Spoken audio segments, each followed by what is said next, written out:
start.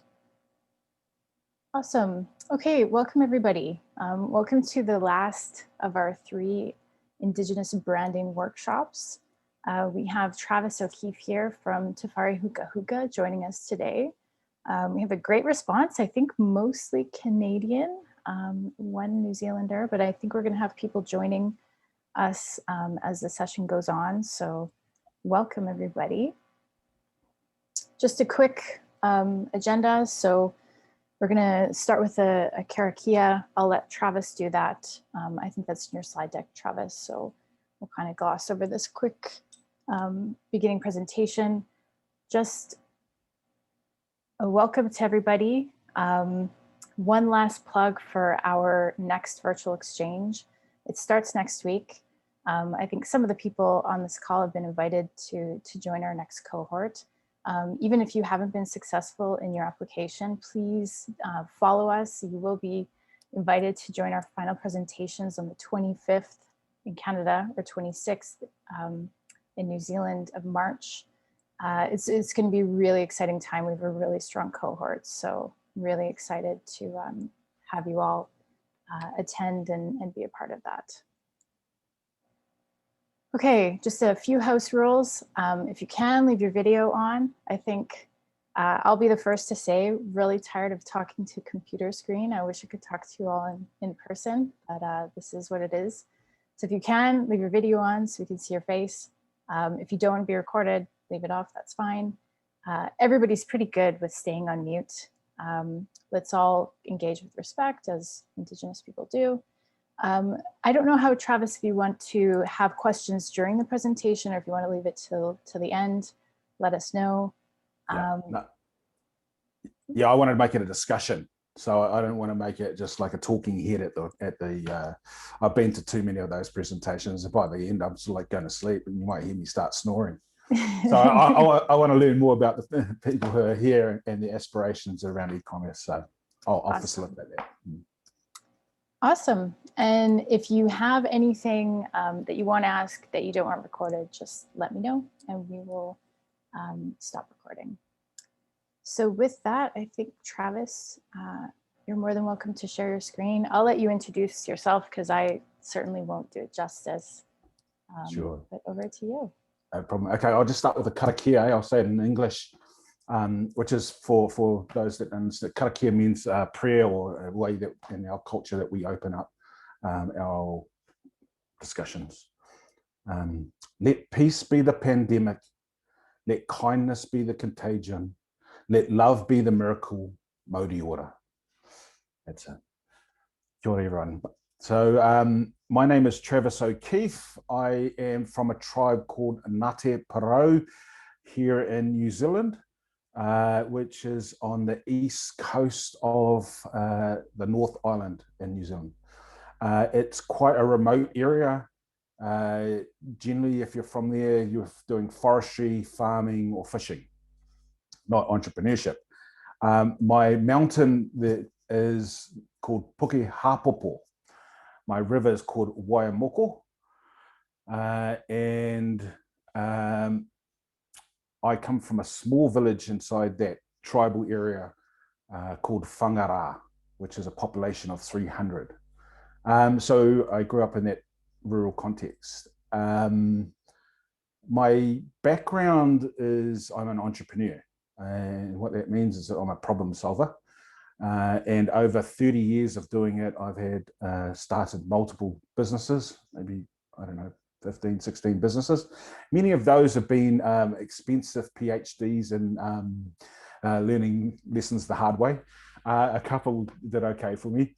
And more recently, in the last 10 years, I've been doing a social enterprise. So a business with a double bottom line, doing good, making money, called Te Whare Hukahuka. And partly what I'm here to talk about is that today. I've got a presentation. What I want to do is I just want to make this a bit more engaging than these, talking head presentations. I want to hear from you guys and I want to answer your questions and make it a two-way thing. I just want you to be mindful that, we only got 60 minutes. I don't know about Canadians, but back here in New Zealand, a lot of our people like to tell you about the life history of their tribe and their ancestors and their ancestors and so forth. So we're just trying to limit our and be mindful and respectful for others to allow them space. I'm just going to share my screen. One moment.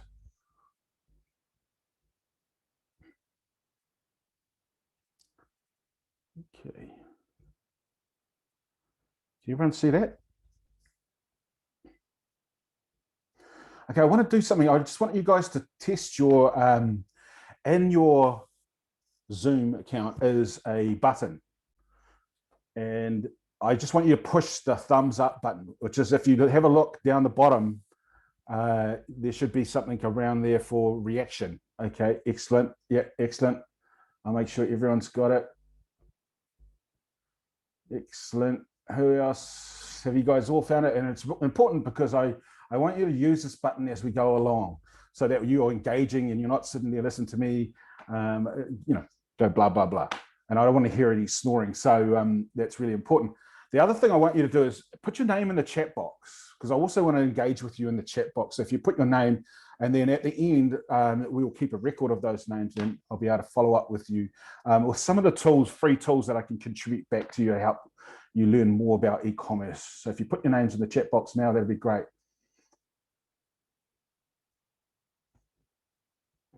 And Raylene, I need your assistance because I'm looking at the presentation. If you can just feed back to me who's in the chat box and or who's behind, and do we need to wait for others to put their names in?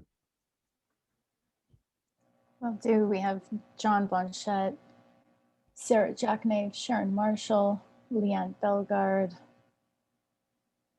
Leighton Gall, Tarua Grant. Hey, Tarua. We had Eugene as well. Miles Joliffe. Apologies if I'm mispronouncing your name, everybody. I think that's most of us. Okay, cool. Okay, cool. I'll get into it. I'll try and move it quickly through this. This will just give you some context about who I am. I'll tell you a little bit of my achievements, and I'm only giving those, achievements to demonstrate to you that I'm qualified in making some of the claims around e-commerce and that side of things from what we've achieved. But essentially, 10 years ago, we started an organization called Te Whare Hukahuka. This was a name gifted to us from one of our nations or tribal partners that we did a lot of work called Ngāti Pūkenga. It stands for, and the translation in English is the House of Innovation. Te is the, whare is house, hukahuka is the froth on the waves. So when the oceans boil over and you get that white froth from the oceans. And for our people back in the day, before we didn't have that written language, so we look for symbolism in nature. And the symbolism of the froth frothing up as a new bubble, and the bubble explodes, and the next one comes along and builds up and explodes. And so that is the symbolization of innovation in this context. That's what the tribal elders gave us. It's a tonga, it's a treasure. And so we proudly carry that name, Te Whare Hukahuka. It was about the work that we did. We're quite innovative in our approaches.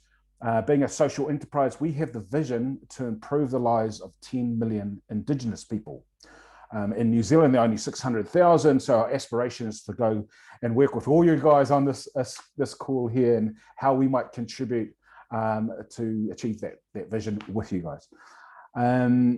10 years, big journey. We've been up and down a lot of different avenues, particularly as a social enterprise. So that means we are partly funded by our clients, partly funded by philanthropists, partly funded by government service contracts. A little bit about us. Over the last 10 years, we've trained or coached over 1,000 Māori leaders right across New Zealand and multiple tribes. I've been out at the grassroots. It says 8 years here, but there's another 2 years before that. We've won awards for our team. Have been a very dedicated team of about 13 of us, And for their efforts, we've won various awards, from coaching awards to innovation awards in our country. What we do, we have largely 4 things that we do in New Zealand. Let me just move that. So we work with our Māori, or our nations, or our tribes, with our leaders, and we help them to generate a business strategy. And a strategy is just a fancy word for going, I'm here at point A today and I want to get to point Z, whatever that looks like. For some, it's about money. For others, it's about social impact. And then we help them work out the pathway or roadmap to get there. So that's business strategy. The next one down is governance training. So governance is, we train the leaders at the top of these community organizations how to strengthen their practice to operate their governance in the community organization context, not a corporate context, community organization. Then the last thing that we do a range of business coaching for Indigenous SMEs, Māori SMEs. And that's everything from fashion businesses to forestry businesses to farms to dairy, very broad range. And underneath that business coaching comes a wide range of other variations. So we also act like consultants, where a client will come to us and say, hey, you know, we've got dairy farms on our land, but a lot of our families want to grow hemp. Can you do a project and research about hemp and tell us whether it's worthwhile us converting all our land over into building hemp? And we would go out and research from the market end. So we'd start and look and go, what's selling in the market, what products, what price points? And we'd work our way back going, okay, what's the cost of production and to meet the market demand. So we're quite market-led, and that's an important distinction from many others who are production-led. So they make hey, we're going to do a farm and we'll sell whatever product at the end of it. We're the other way. Hey, what does the market want? And let's build it, what the production capacity is going to then. By the way, you know, that example of dairy to hemp farm, for those that are curious about that, in short, I can say this is a public knowledge now. Our advice was don't grow hemp. And the reason why is because Canada's been doing it for a long time, and we can't meet their production costs. So that's not a good one to get into. But we did say to them, actually, what you want to do is buy the Canadian raw product and put a brand on it and some fancy packaging, sell it into the US under your own brand, and you'll make lots of money that way. So those are examples of some of the things projects that we can involve. You know, 10 years, there's quite a range of those. Hey, Raylene, I need you. If they're asking questions, can you jump in and just ask those for me, because I can't see that screen? Yep, absolutely. So Miles just asks, he says he's interested in governance training as it relates to achieving free, prior, and informed consent.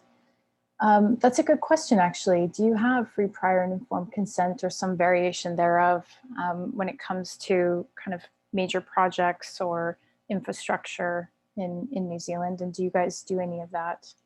What does that mean? Like, give me a little bit more, Miles, about that. Just explain that. I think we're wondering, as Indigenous people in Canada, what it means as well. So, for example, I have a background in oil and gas. If a company wants to go and expand a pipeline or build a new pipeline, they need to engage with the Indigenous communities whose traditional territories are along that line. Gotcha. and essentially obtain their free, prior, and informed consent. Do you have the same in New Zealand? Yes, we do. It's called the RMA, or Resource Management Act. So that's where they need to consult with the local landholders or you know, tribes, nations, and get that consent and you know, tick the box to enable them to build a project or so forth. You know, there's advantages, and I won't go too deep. There's advantages in that act and how some of the innovative iwi that we're working with, leveraging that act to create employment and jobs. So around the social procurement side of elements of it. Yeah, is there any other questions before I drop over to? No. Yeah, Leanne just reminded us that stems from UNDRIP, which is correct. Yeah, thank you. Yeah. Is that something that Te Whare Hukahuka kind of gets into, or are you more? No. We're in our lane, so it's really important. One of the principles that we hold in our company is to say no, focus. The word focus, what does that mean? That means saying no. So we say no to anything that's not in our lane. We've only a small team, a small resource. We've got to be very targeted about where we play. So we broadly, easiest way to think about us is we work with the leaders and we strengthen their community organizations. So that magnifies their impact that they have for the services that they deliver to their families. So a lot of the tribes that we're working with, they have health services, social services, education services, justice services. And our theory of change to improve the lives of 10 million Indigenous is we can't reach all those Indigenous people. What we've got to do is work with those organizations that can and strengthen them, which is why we work around the strategy, which is why we work around the governance elements of it. And quite often what we find is those are the dysfunctional areas that block their organization. For example, in governance, we find a lot with our people, the elders who get elected onto those in those governance positions, they don't have that governance experience, or they don't have that commercial experience. What they have is, normally they're fishermen, forestry, farmer, and so forth, or social workers or teachers, and they've got other strengths. And then they're voted on by the communities to go into these positions of running large tribal organizations with multi-millions of dollars. And quite often what happens is they don't know their roles and responsibilities. And how that manifests is that the CEOs and the operations team, they get hindered from implementing the work, and there are constant frustrations with that they bring us in to unblock that. And what we do is we educate our leaders about the roles and responsibilities and how it works. And then that unblocks the organization, and they create great impact. Any other questions around that side? Yeah, I'm just going to remind everybody, if you have a question and you would like to ask it, just raise your hand or just interject or send me a note in the chat. And I'd love to hear from you guys as well. It'd be great if you guys could ask your own questions. Hey, okay, cool. I'm here about the e-commerce arm. So that's the other thing that we do. And e-commerce, we've been doing for about 7 years. And just to give you some of that context, and where it all started, we worked with a iwi, and they had a tribe, and they had a vision to improve the well-being of their people. And they didn't have much money. They only had $5 or $10 million to do it. They had a few thousand of people. And they came to us and said, how might we do this? How might we grow our impact, social impact? And so we did some research. We found a bit of research that says the best return on investment for social impact is growing the disposable household income. Because it has a multiplier effect. It affects, now, if you could do that in families, struggling families, then they could afford the petrol to go to the doctor. They could afford to rent warmer housing. They could afford to pay their parking fines or other fines so that they didn't get more fines and compound the original mistake. They could have access to the internet and pay for those sort of things. So growing the disposable household income has a multiplier effect. From that, at the time, I was reading a book called The 4-Hour Work Week by a guy called Tim Ferriss. And in it, he talks about creating businesses online, and how you can, by creating a business online, you're able to trade globally. And so I married the two up. Social impact. Okay, why don't we grow disposable household income? Tim Ferriss's idea of creating an e-commerce store, and I went about building a program and testing that in our Indigenous market, learning about what worked, what didn't work, and that was 7 years. So 7 years of that, and more recently, and this year, we have a number of different e-commerce training programs now. I will go further, just explain that a little bit more context. E-commerce, a lot of people don't know what the hell is e-commerce. E-commerce is the activity of electronically buying and selling of products. And I'll put services online over the internet. So that's all it is. It's just electronic commerce. is a simple way. And so that's my definition of it.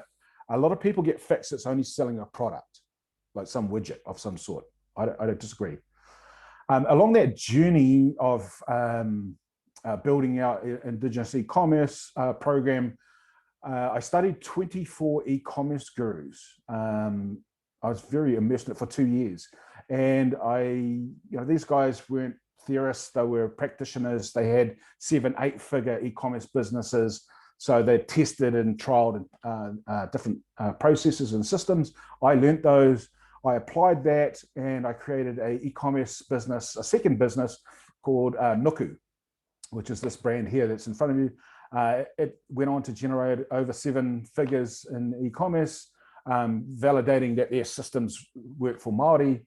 And then since that, I took that knowledge from Nuku, which I'll go in deeper in a minute, and then I created another program or revised our existing program over COVID period called Kahau I Te Ao, which is an e-commerce training program that teaches whānau family members how to create their own e-commerce business.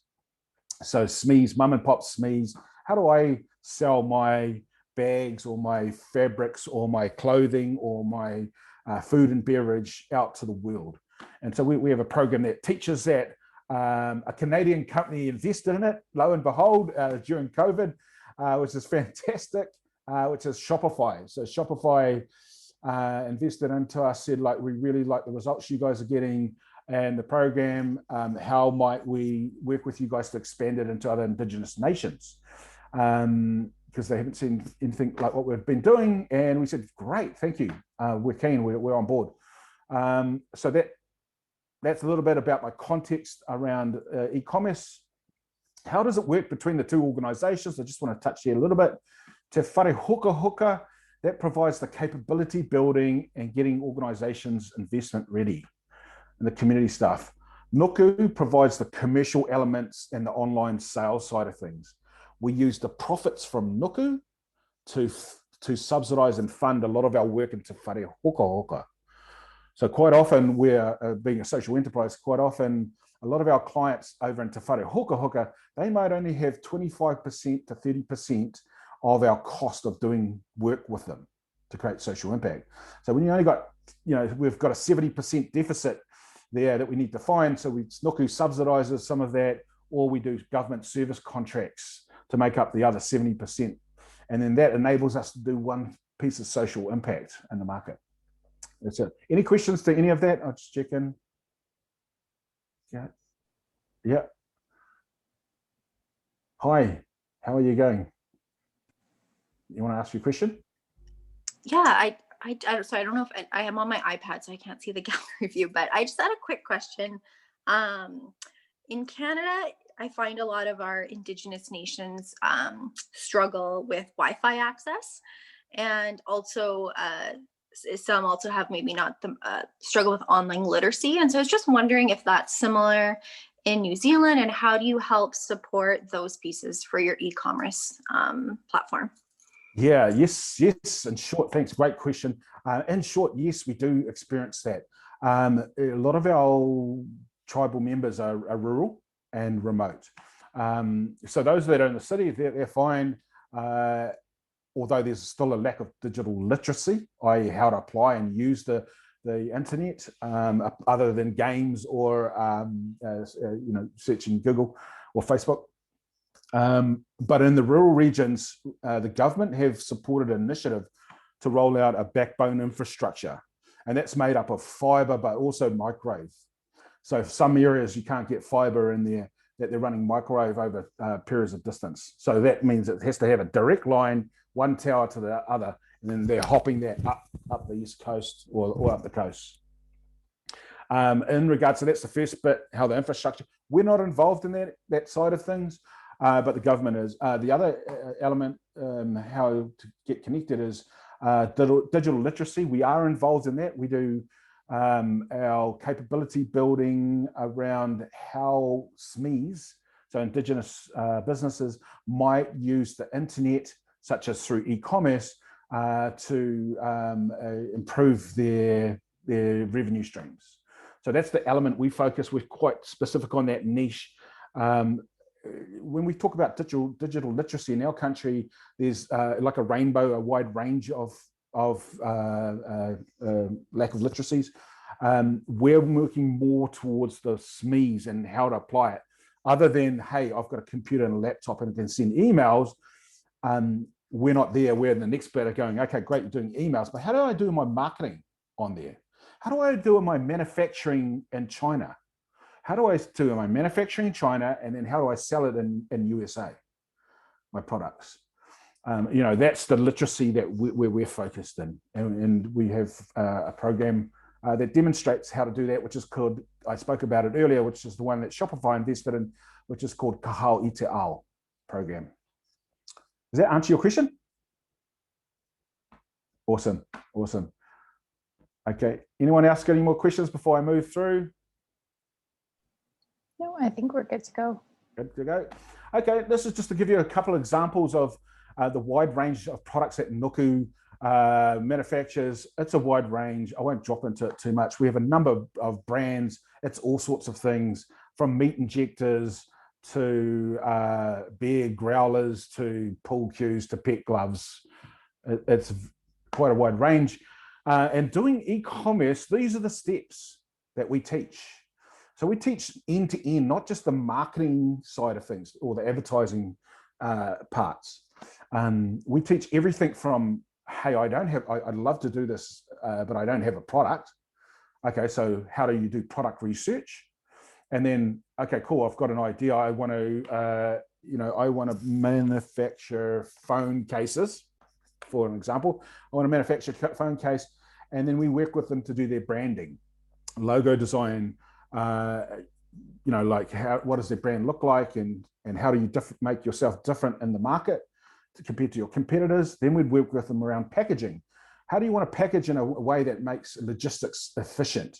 So if you're manufacturing in Canada or New Zealand and you want to ship it to Canada, how do we do that so that our costs are economical by the design of the packaging, by keeping weight low and so forth? Or how do we survive a drop test, like a 5-foot drop test? It needs to be packaged in cardboard. We've got glass products. How does it survive when the courier chucks it? So we work there. Then we'd work into sourcing. So how do we find manufacturers, global manufacturers? With Nuku, we manufacture in China. So what's the process of finding manufacturers in China? Like, how do you ensure that the quality is going to be there? How do you ensure that you're actually going to get your goods? We run through all that. And then once, okay, cool, we've manufactured, how do we ensure that the quality control is good? So that I haven't just spent $10,000 getting these products manufactured, and then once it gets to Canada, my products are, I'm getting rejects. So it's around production. And then we also work on logistics, how to get it from the manufacturer over to Canada, to a warehouse in British Columbia, from there to be centrally distributed across other parts of Canada. So we work with all that side of things. And then the second to last box, online launch. Once the products are in market, how do you advertise it to get people to come to purchase it, whether it's on a platform such as Amazon in your market? Here it will be, in New Zealand will be Trade Me. How do I market that? Or if you're working your own website, how do I do that? And that's called launching. And there's some keys to launching. The keys are, how do you get onto page 1? When you're searching on Google and you're putting some search term in, page 2, you can hide a dead body in page 2. No one goes there. So you want to be on page 1. And so how do I get there? And we teach some real hacks about how you might do that. For example, just to share you a quick hack. So the way that Amazon would put you onto page 1 is this thing called an algorithm. An algorithm is a fancy word for saying a computer formula which determines how popular your product is. What we do is, it's not cheating. I think it's being really smart about it, as we call it spiking the algorithm. So what we do is we trick the algorithm. We research the top competitors on page 1. We look at how many sales are they making. So let's just say product X selling a phone case. is selling 100 units per day. Now, what we would do is we would do a product giveaway. So we would sell, if we had out of our warehouse, we would sell we would give away coupons for free or 10% or 50% of the value, depending on what your strategy is. And we would give away 101 of them. And we would do that for a period of 10 to 12 days. And if we did that 101 at 10 to 12 days, the algorithm, which is a computer formula, looks at that and says, wow, this new product, it's selling a lot of products. It must be real. It's selling more than the top guys. And then it takes you off the back page, spikes you, and you're straight onto the first page. So that's a little secret. That's a little secret from us. It's worth a lot of money, but how to spike the algorithm, get you onto the first page. But getting on the first page is just only part of the story. It's how do you stay there? But you've got to learn these tricks on how to get there. So that's the sort of things that we do around online launching. And then the other things that come about in e-commerce is, okay, I'm running out of stock. How do I reorder so that I keep my inventory levels not too high? So I've got high warehousing costs, but enough so that I'm not going to run out of stock, and I've got enough time to order more products from China, manufacturing 1 month, 1 month in shipping overseas to Glendon market, another month going through customs and doing the online launching bit before I get it in. So I really need to optimize my inventory. And then we optimize the advertising to drive more sales. That's the length of doing e-commerce end to end. That if you're doing an e-commerce business broadly, that's the model that you would be applying. There are variations to this. There are variations where you can outsource a lot of the manufacturing side and just do the sales and marketing side for someone else. This is called drop shipping. So someone else is doing the manufacturing of phone cases, and I'm going to do the advertising on Google, on Facebook of the phone cases of someone else's brand. And then when I get someone orders off me, I'm going to send an email over to the manufacturer saying, please send my customer a red or black phone case, and this is their address, thanks. And I pay the manufacturer to do that and send it over, and then I take my clip of the margin. So that's another variation on the model you're just seeing here. It's called drop shipping. There are a wide range of other models as well. Any questions to this? And I'm going fast because I'm trying to give you guys space. And you can come back and watch the videos if it's like us sucking out of a fire hose, and you're like, what the hell was that guy on about? But I want to create space. Yeah. Go ahead, Hi, Travis. Hi. That's great. Sorry, and apologies to Sarah. I had typed in what I thought was into the group chat. So I was just curious, instead of giving it away, could you sell to yourself? Let's say if you're selling from New Zealand to Canada, that you still get that increase in page length without losing the cost of giving away the product for free. I'm just curious as a different strategy. I've never done that strategy, but technically you could if you had two entities. You probably could, but like the way the algorithm works, it's got to go to different addresses. So you would need multiple addresses to enable that strategy to be done.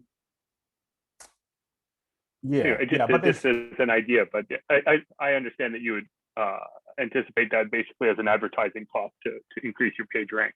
Yeah, that's right. Yeah. When you're working out your modeling about your business case about whether to sell a certain product, one of the things that we do is in the product research stage in this diagram is we research and going, okay, we're going to have to rank on Amazon to get the first page. We're going to have to give away 1,000 units or 1,100 units. What's the cost of that? We add that into our launch costs, and that's just the cost of doing business. Yeah. So that's how we apply it. Any other questions? Great question. I like that. Good critical thinking outside the box. Anyone else got any questions or want to go deeper in any of these areas here? So John has a question. I can read it out. Oh, no, you go ahead, John. Yeah, sorry. I just was getting my thoughts together and just wanted to put it out there. Travis, less on the product side, but more on the services side. have you seen or heard, or have you created anything, an app that entrepreneurs could use to sell their services in a larger market?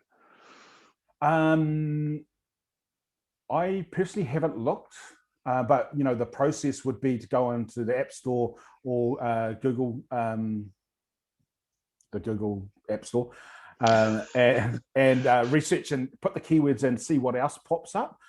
Me personally, I would think just straight off the top of back of that, I think there's existing other platforms like such as Upwork, Upwork, where you've got a similar thing where you can hire people from different countries, or they sell their services, and you can hire you know, people from many markets. In fact, that's how we have our team. Our team is only a few people are here, and we have a team that's spread China, America, Philippines, Indonesia, India, Australia, and New Zealand.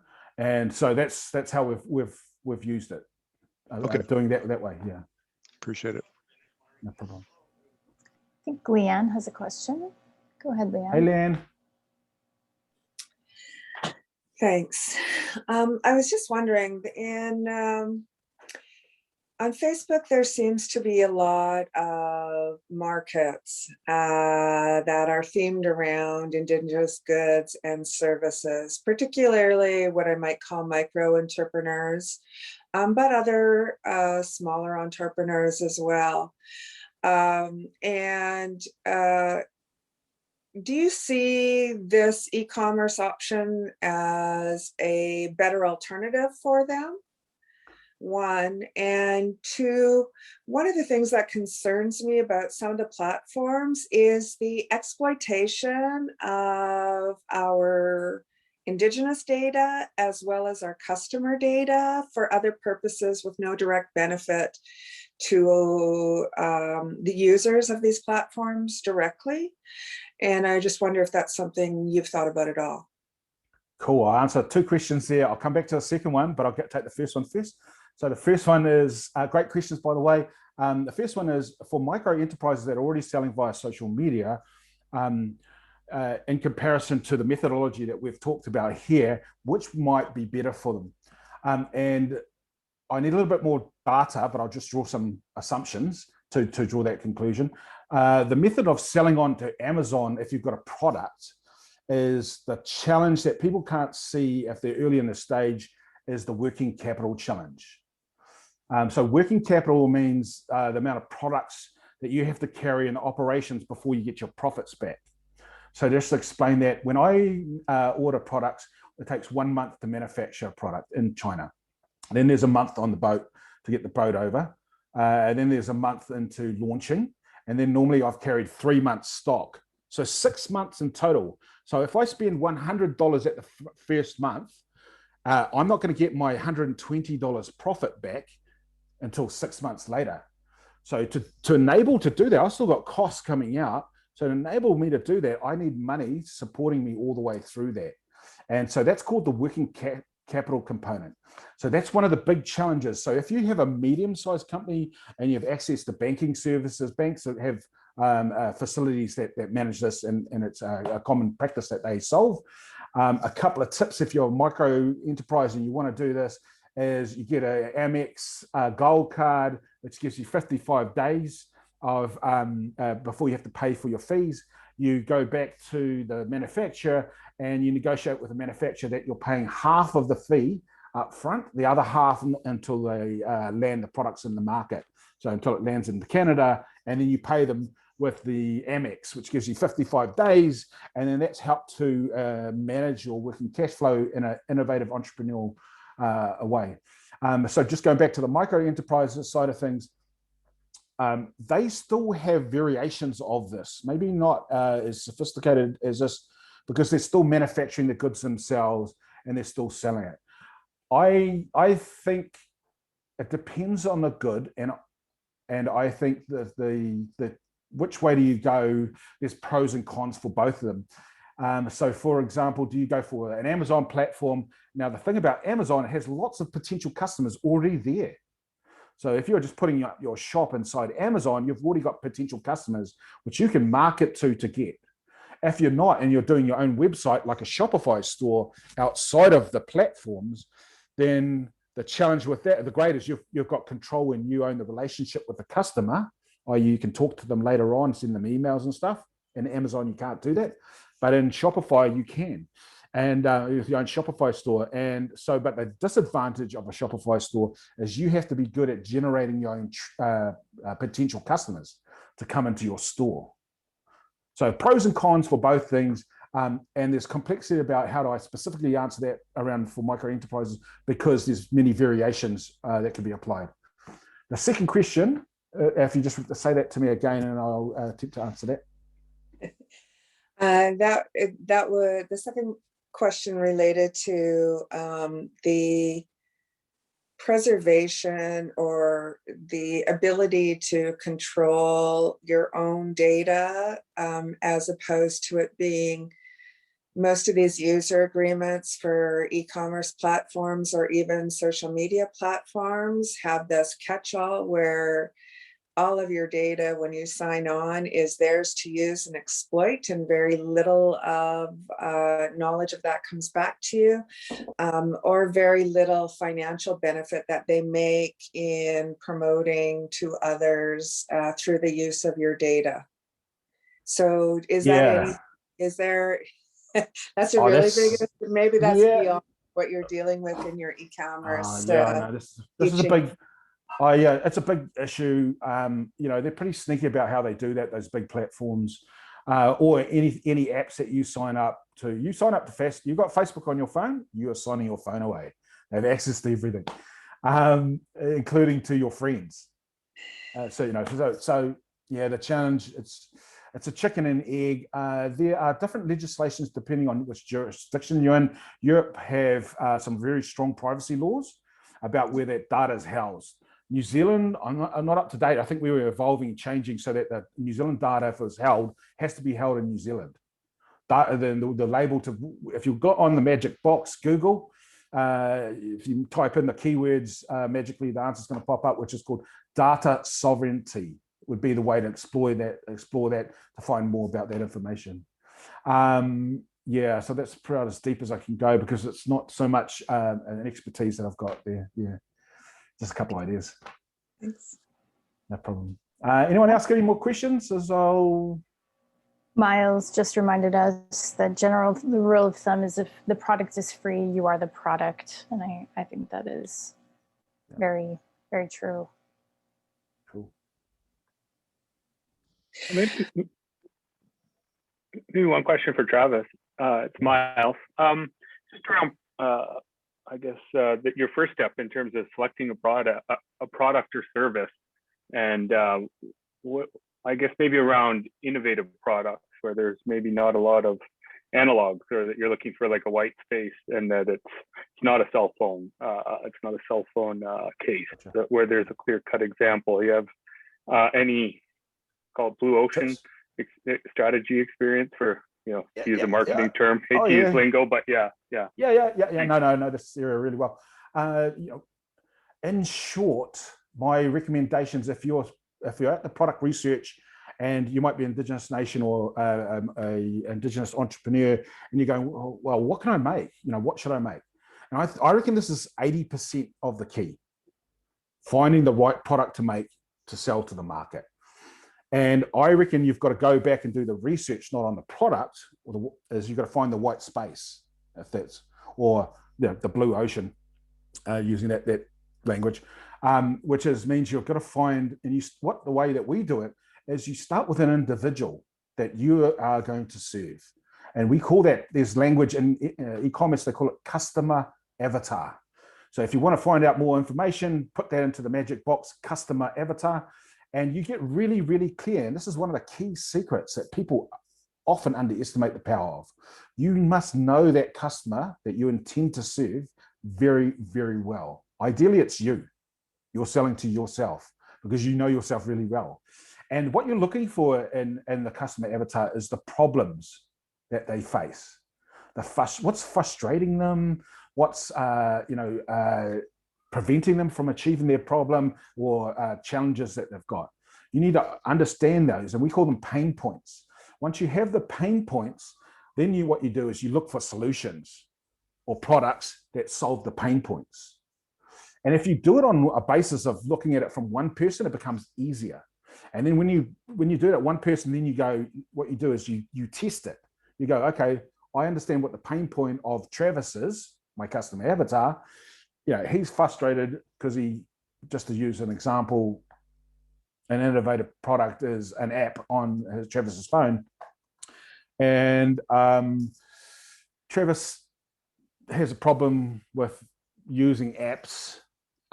So therefore, what I'm going to do is my solution is makes it easy for Travis because maybe Travis has got blind, and my solution is around making the app blow up so for his disability he can see it, for example. And so what you do is you would test your account. So you would test your innovative product by doing a low cost test by trying to sell it to Travis.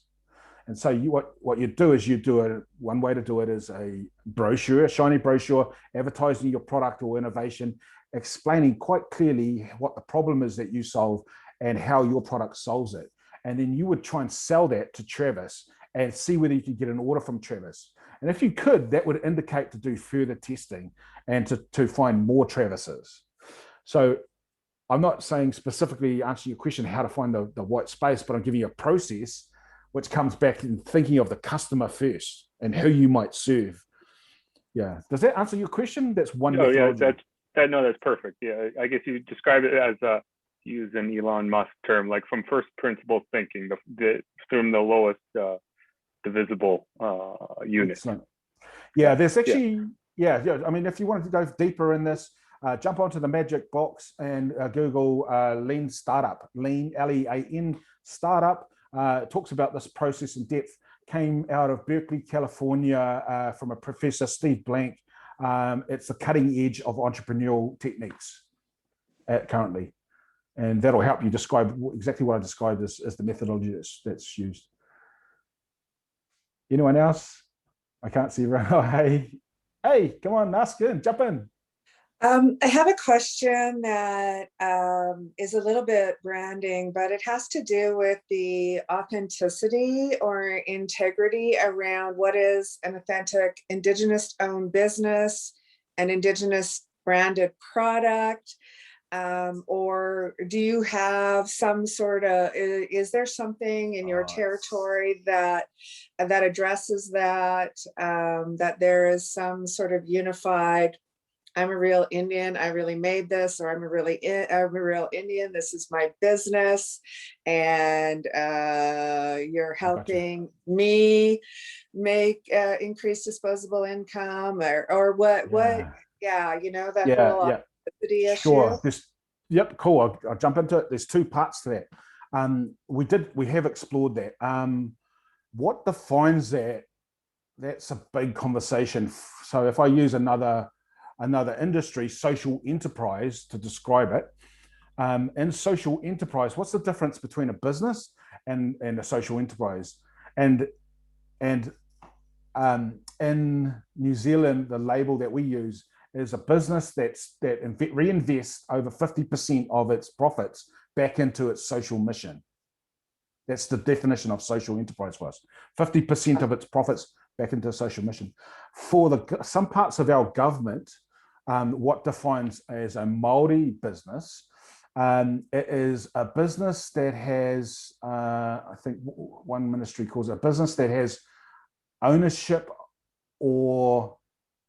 of at least 51% by a Māori or Indigenous person. And then that would define. But what I've found is different government organizations have different definitions, so it's horses for courses. We did look at an Indigenous badge. Could we do an Indigenous badge and do a joint venture with Shopify and put that up on Shopify stores? That's an early conversation. We haven't gone any further with it. Also, I just want to dive in something left field relevant to this if you're into e-commerce, is our experience of when people search for products online, there's this thing called keywords. Keywords are the words that you put in the magic box in Google search box to find your product. And the keywords that people use to find products, funny enough, they aren't searching, particularly if you're looking on Amazon, for example, they don't search for Indigenous. They don't search for Maori. They don't search for New Zealand. So that's not where our Indigenous uniqueness is powerful. It's not there, but it's somewhere else. And I'll explain, I'll get to it, but I just want to frame up the context. So in e-commerce, you don't market that you're Indigenous. That's not what you do. You market the things that they look for are, for example, if I use a honey product, wild, natural, organic. Those are the key. Organic honey, wild honey, natural honey. That's what they use to search for the product first. And then when we have searched for the product, where you do use your Indigenous uniqueness is on the product itself. Because now that I've found the product, people are going through their mindset changes going, hey, I've found what I'm looking for. Now, how do I rate this product over another one that I've seen previously in my mind? And that's where there's a stat inside e-commerce called conversion. Conversion means the number of people that come into my store, how do I convert them into a sale? And I think there's a great positioning for Indigenous to enhance and talk about our provenance, our story of where we come from, talk about our beliefs and our philosophies, and to get if the purchaser aligns with those, then they'll purchase on that perspective.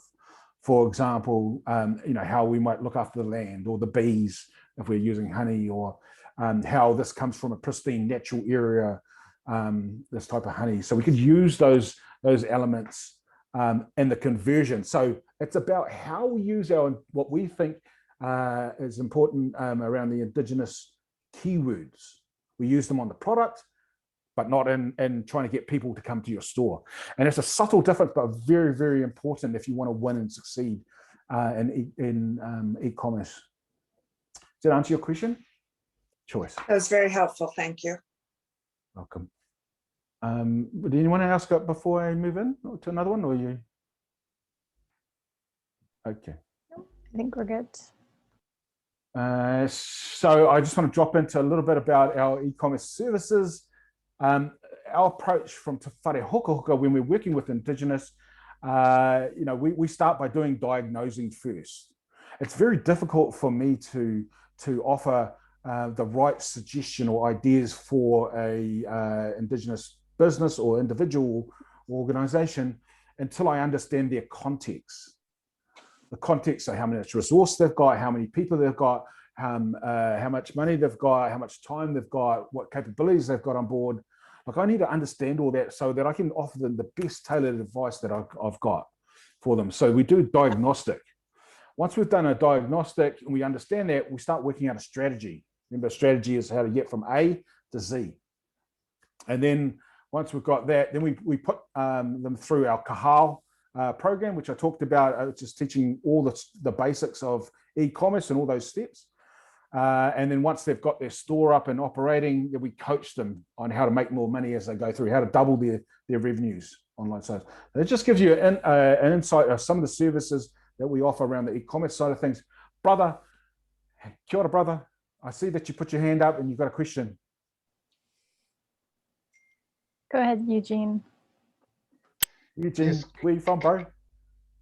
Hi, Travis, here in the wonderful centre of Te Aotearoa. So, hey, but yeah, so look, great to hear you. All I wanted to outline, I've just posted up a comment, and so I was a bit slow hitting my reaction thing. That issue about cultural authenticity is quite a big one. I've posted up a quick link on our intellectual property site. There is guidance there, but I know for artists in particular, it's an issue. And one of the big things that I just wanted to raise, one thing that I'm seeing, Travis, is what is great is a lot of tau iwi, so non-tribal entities, are incorporating our culture, incorporating our language into their day-to-day business. Some of our telcos are doing great stuff in that space, but it's a fine line between cultural appreciation and cultural appropriation. And it gets quite tricky because actually are people using that cultural identity to increase sales that don't actually derive back to that culture's benefit. So that was just a few comments that I wanted to add in from that, but that was from the last bit, so I was a wee bit slow. Kia ora, bro. Pardon my Good to add Travis. that. Ka pai. Any other questions before you just move on? I want to try and get enough time to get into those questions at the back end. Leanne, you got one? No? Okay, cool. I'll move into that one. So when we think about, I think I mentioned this before, there's different, when we think about e-commerce, there are different ways to do it. There's the shop standalone website side of things. And by the way, I just want to mention this because this is very, very important, is there's a lot of people out in the market and they say, build a website, and they will come. It's just not true. It's rubbish. It's total rubbish. And it's like, it doesn't work. You need a system. And so like we teach a system, there's 3 components to the system. And we're not talking about platforms here. I'm diversing over to another area, which is around the website side of things. The system has something at the front end, which is called traffic. Traffic is a fancy word for saying potential customers. So you need to work out a systematic way, which is a repeatable way to get customers to come into your store. In the middle is where the website sits. And so what we've got to do with our website is convert people that come to the store into sales. So how we might do that is, like, for example, imagine the analogy of a supermarket. Once they're in the supermarket, how do we get them to purchase stuff? So that's what has to happen in the store. Then the third part, the third element of it is something called an autoresponder. An autoresponder is a piece of software that once someone leaves the supermarket or your store, how do I get them to come back and purchase again? And that's an autoresponder, the tool is called. And all it does is it sends pre-written emails in a sequence to entice your customers to come back into your store. That's very, very important in e-commerce because 30 to 40% of all revenues come from the autoresponder, not the store. So when someone says, hey, put a store up and build it and they will come, the challenge with that discussion or thinking is, yeah, but you're leaving 30 to 40% of revenues without, if you're not taking into account the autoresponder and how you get people to come back into the store. So that's a little bit of off-track topic around systems, but then we have the platforms. A platform is a fancy way to say there's Amazon in the middle, and then there is a customer who's looking to purchase something, and then there's a seller who wants to sell, and Amazon's in the middle trying to facilitate those interactions. Each one of these requires different strategies because they all have their own uniqueness. And what I mean by that, Amazon has an algorithm, which I talked about, that computer program that identifies how to go on to page 1 as one element of it. And you need to understand that if you want to effectively sell on Amazon. But guess what? Facebook has it too. Have you ever sent a post out on Facebook and you haven't got many likes and so forth? Well, that's the algorithm. That's the algorithm doing that to you. And the quick tip about how to spike the algorithm, or one way to spike the algorithm, is to use, to get a group of friends, when you post within the first hour, get them to comment, like, and share your post in the first hour. If you have 10 friends to do that, what happens is the algorithm of Facebook goes, hey, this post is getting really good engagement. I'm going to share it with a whole lot more of his friends and family. So that's how you spike the algorithm. And that's why each platform requires its own, when it comes to the marketing elements of it, its own nuances. Any questions around the platform side of things? I think I've got someone there. Is it? Yep. Leanne has a question. This is Okay. a little bit unrelated to what we're talking about now, but how do you measure your social enterprise impact? I think that's a good question. Oh, yeah, it's a range of different things. So, the best way to look at a social enterprise is around their theory of change. So if we have our vision, improve the lives of 10 million Indigenous people, what's our theory of change? How do we create social impact?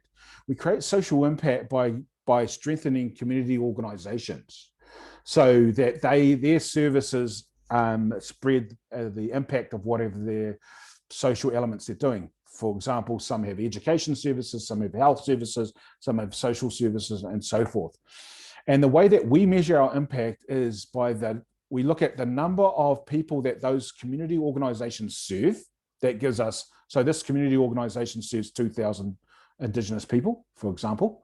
And then we look at, have we added value or strengthened their governance? Have we added value and strengthened their programs? So we look at that from that perspective. And then we also measure how we have added value around finding funding for them because they don't have that money. So it takes a whole lot of resource, last year we gave away 427,000 in grants or scholarships. And how we did that was partly from Shopify, partly from a government ministry, and partly from our organization writing off our profits to reinvest it into the social mission. So we gave away 400-something thousand worth of scholarships. Those are some of the ways. Ultimately, I think you need those when you're articulating that story to potential funders, but we're not strong in that area. We're sort of just doing it, and if we feel like it's the right thing to do, then we'll do it. Yeah, and so that's really what drives a lot of what we do. Is our social enterprise is owned 50% by me, 50% by another business partner. So how's your conversion rate? Of which bit? Thank you. No, I appreciate that. Thank you. Got it. Thank you. Okay, we'll keep going. Let's jump into the next slide. And okay, cool. We're into the Kōrero side. I just want to go around. I want to get your feedback around these questions and have that discussion with you. So I want to use Raylene to pick out people, and I want you to just answer some of these questions, and then let's just have a discussion around this and see how I can help. The first question is, why are you interested in e-commerce? Is it because that you're interested? Is it because that you serve some people in your organization, or what is that? And that'll help me to distill my own advice or recommendations, or way that I can talk or support what you're doing. And then I also like to describe the experience that you've had with e-commerce. If you want to answer that thing, and what's the one thing that we can help you with? If our organization was to reach out to you and go, hey Travis, I'm doing this thing, the social project. I'm here with Indigenous people and doing micro enterprises. We'd really like to learn about how you do what you do over in your market. And then I can go, okay, cool. This will be on the video. I can get my team to come back. We can pick up this conversation, and then we can build a relationship.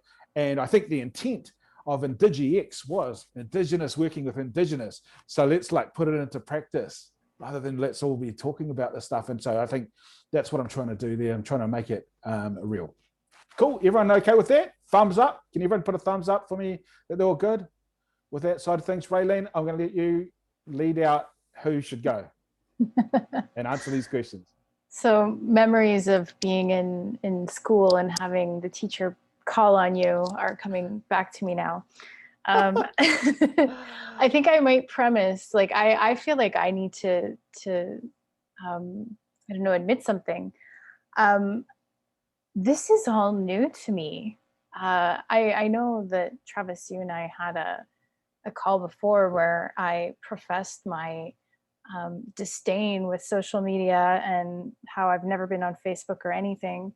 But I think that, e-commerce, engaging on these platforms, it's a real opportunity for Indigenous people. It takes, notwithstanding the barrier to access to workable internet and capital and things like that, I think it makes things a lot more accessible for us. So whilst at the moment I don't have a personal interest in e-commerce, it is something that interests me. I think you know, the way that I see it is there's, like you said, you can move high volumes of product, you can move small volumes of very valuable product, or you can have services. So I think I need some time to digest that, but I would welcome anybody else here on the call, because I think that you've probably thought through this a lot more than I have. So maybe if you have an interest or you've been thinking about something, I encourage you to raise your hand and tell us about it.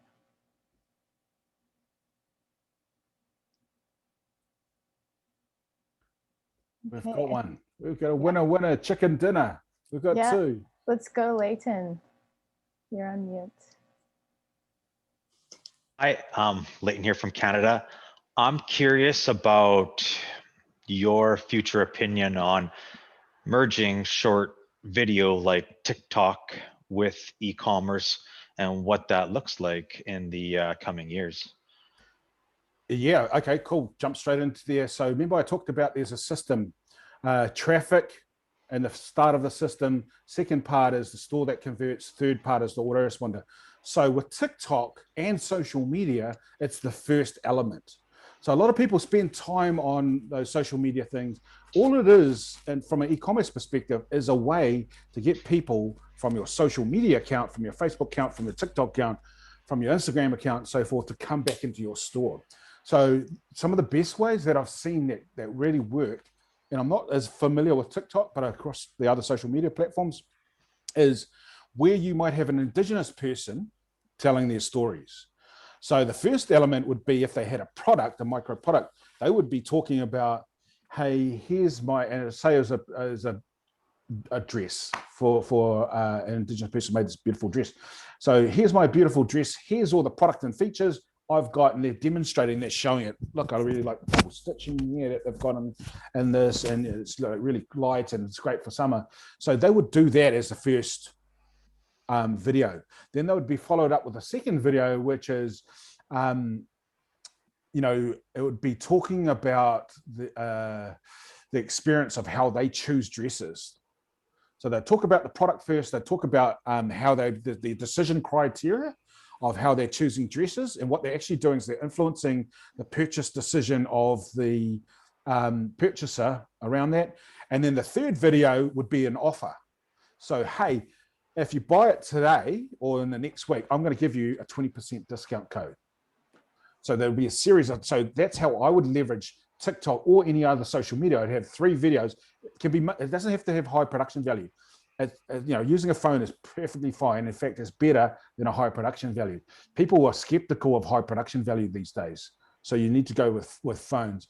And then that's how I would apply TikTok. I've seen that really well. I've seen the other thing around TikTok that I've seen is like those that have huge audiences. There's 2 elements to that. First, you need to understand whether their audience is bought or purchased or purchased audience, or is it a highly engaged audience? Engaged means that people are liking, commenting, and sharing your content.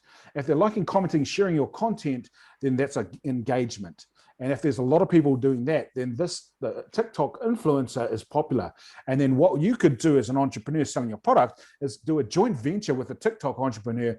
And you would say to them, hey, if you promote my product to your audience, because it's highly engaged, I'll give you a commission on every sale that you make. I'll give you a special commission code, and you promote that to your audience, and every sale, I'll send you a check every week for that amount. Then the TikTok person takes it, adds their creativity. It might be a shoe or a dress, and then they would do something creative, bringing their own uniqueness into it about that product or that dress or that, that product. Yeah, and then that's how, and what happens is they'd be driving traffic and back into the store. Yeah, so does that answer your question? That's a tactic of how they're applying it. Yeah, that's the technicality behind and the traffic. Do you have an opinion about the usage of scarce limited resources like our time, that if somebody is launching a product, whether you're allocating more time to your TikTok account or designating it for any one of the other social media platforms where we're going in the future? That's a good question. I think the time needs to be put into,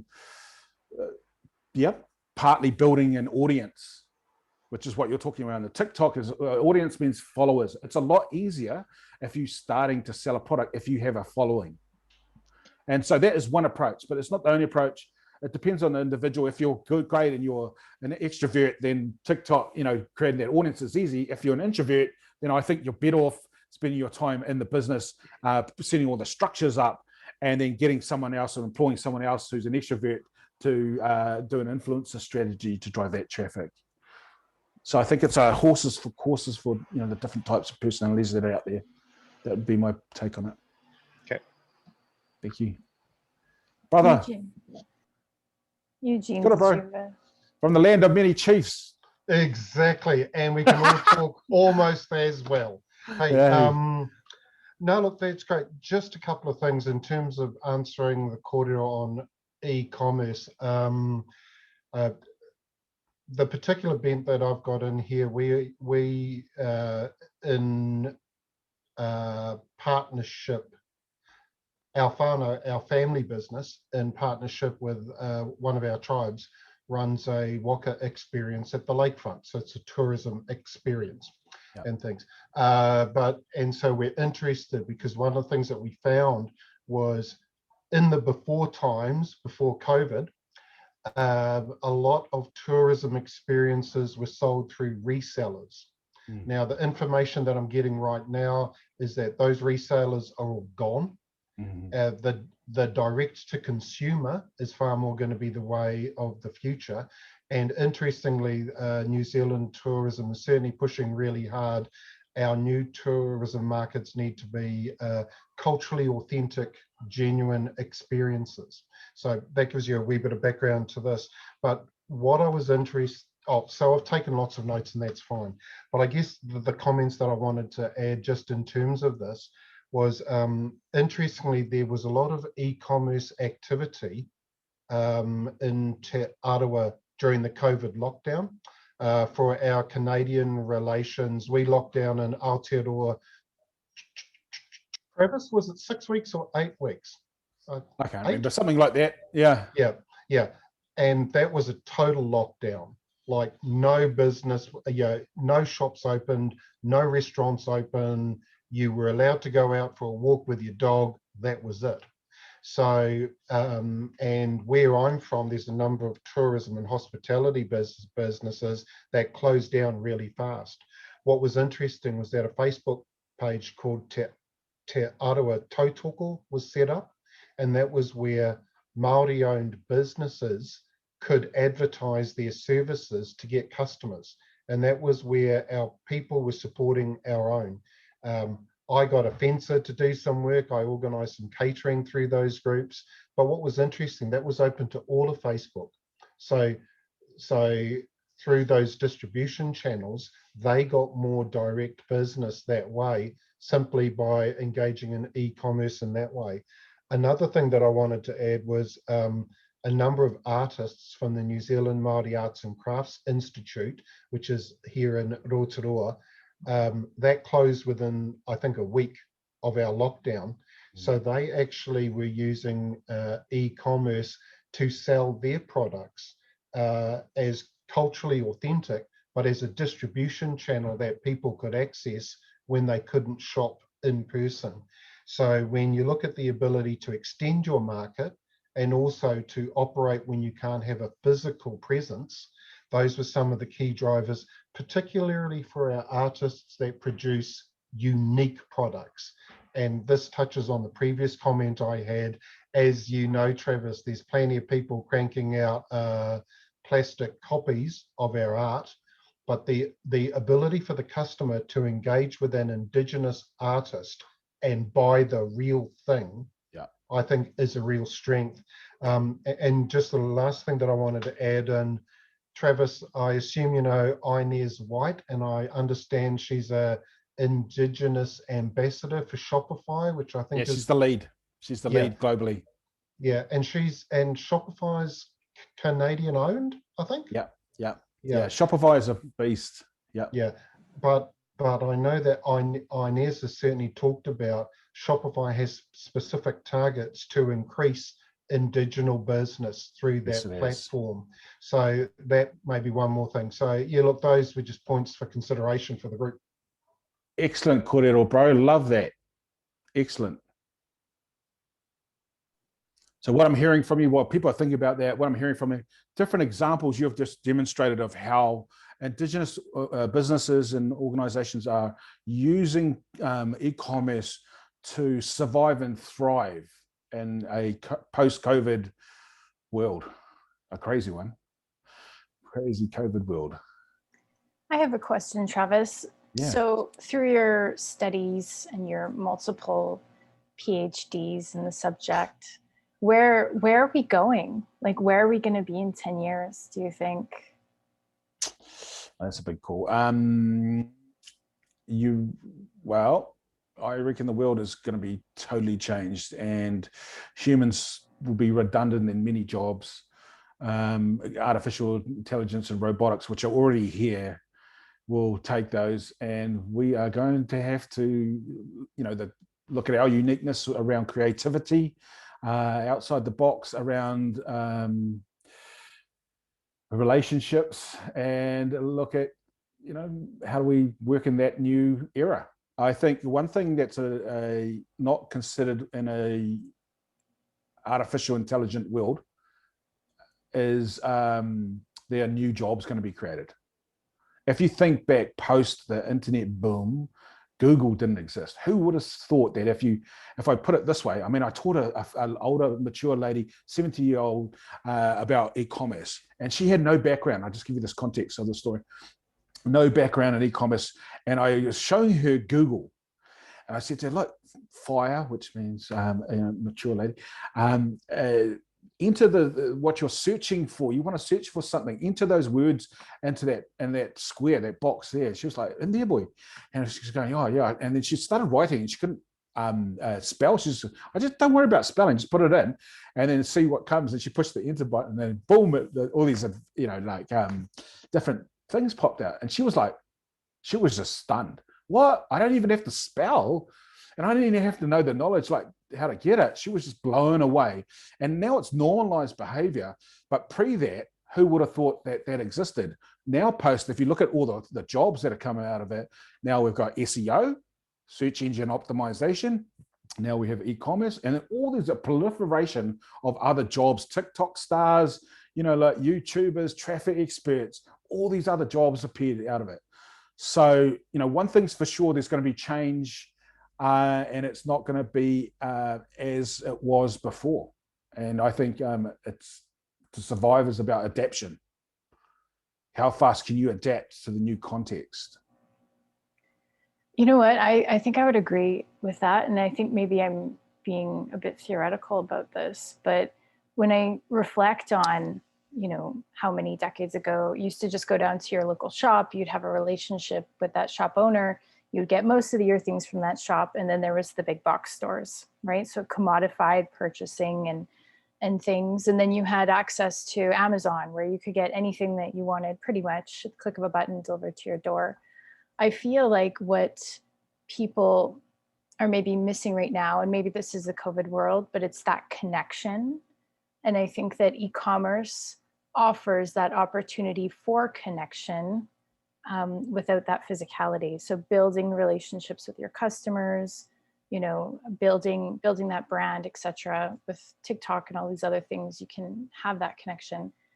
But I think that that's also one thing that Indigenous people are really good at doing, because that's the basis of our values, right? Our interconnectedness with each other, with the land, with humans, more than humans. So I really hope that there's going to be a clear place for us to be, whether it's 5, 10, however many years down the line, to be on the front of this. And I don't know, maybe it does relate to connection. Yeah, no, those are good points. Miles, I think, was next. Go ahead, Miles. Yeah, I had a question. You'd mentioned, so you had, I guess, what sounded like a not-for-profit helping with the development. I won't lose my hands because that's up the background now.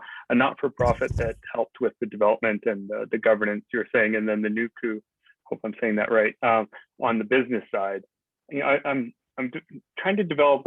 I've identified a pain where, you know, I'm developing a business solution, and it would clearly fall into maybe a not-for-profit, but I don't want to fall into the trap of, you know, then you're constantly, because it's not making money, that you're constantly needing to raise funds for that. And so I'm trying to turn it into a for-profit business. Maybe there's some freemium model, but maybe if you could talk about how you separated or the interrelation between those two elements. Are they standalone entities? What is maybe the relationship between them? Yeah, standalone entities. They're both limited liability, or now structures. It's a limited liability company, which means we're not actually a charity or not for profit. So we specifically chose that. So we pay taxes on our profits, and that's just a pathway. In New Zealand, we have structures where you don't have to pay taxes if you're a non-for-profit. But I don't know what's in Canada around that side of things. You know, like if you want to, there's not enough time here now, but I can give you a pathway to learning about where to find that information. The technique is called business model innovation. Business model innovation. Chuck that in the box. Look for his name starts with OST. It's a Swiss name. It's a little bit hard to describe. Osterwalder or something like that. If you look for him, he's the guru globally for business model innovation. He describes different processes and pathways to find different business models, and gives you a method to find that. I think that's worthwhile exploring those, because he will give you ideas. For example, he'll demonstrate Uber's business model versus Airbnb's business model versus Amazon's business model versus a not-for-profit business model. And so he describes those. And the only way to know what works is to test it in the market. Right. Yeah, because in my past, things that I thought wouldn't work did, and things that I thought bloody rubbish, you know, they did work. They did really well. Yeah, so the market speaks. That's great. Yeah, thank you. And that's a good way to ground it. You're right. Get it in front of the customer. If it doesn't work, reiterate. Right. That's it. You touched on that. That's it. Yeah. Thank you. Excellent. Sarah, you raised your hand. Yeah, I just had kind of a quick question. I was kind of inspired by Raylan's question of like, what's the future? And I was just wondering, how are you preparing the next generation for this future of e-commerce? Is New Zealand taking steps of teaching, coding in high schools, or teaching innovation and entrepreneurship? And I don't know if you can answer that question. It's a little bit out of this realm, but I was just wondering if those are things that you've also thought about when you're talking about strategy. Yeah. No, we do. I can answer or talk to some of that. Yes, New Zealand is doing, coding schools. Largely, they aren't driven by the traditional government channels. They're driven by social entrepreneurs, similar to myself, who are doing innovative things on the cutting edge, and who put forward a business case to get government funding. So it's normally social entrepreneur led. Is the interesting characteristic around that. Ourselves, what we see this is an advantage. This sums up the heading of where we all started, which is we see this as an advantage for our people, Indigenous people, to compete globally. E-commerce is a leveler of through the use of technology, as a leveler for small and small groups of people like our Indigenous. And you can be remote. For example, I can be working in my homeland, my village, which has a population of 300, everyone's farming or forestry or fishing, and I can use, as long as I got internet connection, I can tap into the internet. We manufacture products in China, so I don't have to own the product factory anymore. I just contract them to produce my widget, and then I get them, I don't even touch the widget. I get them to send the widget through outsourcing to another company, and then it lands in America, and then I give it to Amazon, they warehouse it, and then they send it out to their customers. And I can get a product anywhere in America in 2 days. In 2 days, anywhere in America. And that is all, and then what happens, Amazon, once it's sent it out, it pays us every 2 weeks. So if we think about all that, that's driven off a laptop. To me, it's the greatest chance, which is why we're doubling down on this area to help our people, including our younger people, to learn about how to exploit the technologies of e-commerce. Because once before, you had to purchase all that, you had to own the factory, you had to have people in market in America setting up, and you had to have a sales team, and all that is now, is being leveled out by the use of internet. So I think that there's an opportunity for us, our Indigenous people, to exploit that technology, and that's why we're down the e-commerce channel, and why we're promoting Kahal, which is why we're working with Shopify to take that program to Canada and other Indigenous markets globally to achieve our vision, to improve the lives of 10 million Indigenous. This is one way that we can do that. Hopefully that answers your question. Thank you. Awesome. Well, thanks everybody. I'm mindful of the time. That was a really informative, really quick session. So thank you. Thank you, Travis. Yeah, I think I will, if it's all right, I'll circle your email address out to the attendees today, Travis. And Yeah, if no anybody problem. is watching this on YouTube, please feel free to get in touch. I might just do one last plug for INDIGI-X. I and Chris Karamia Inslee created this because we felt a need to connect Indigenous people and Indigenous professionals, and because I personally was feeling very disconnected. So, the program is still developing. We will do more capacity building workshops. So if you have any ideas of things that you want to learn about, let us know. And yeah, we just really welcome you into this network. It's so exciting. And I think I echo what Travis said. There's so much opportunity for e-commerce and these other tools available to everybody else to be a great leveler for Indigenous people and our families and our communities and our nations. So thank you again.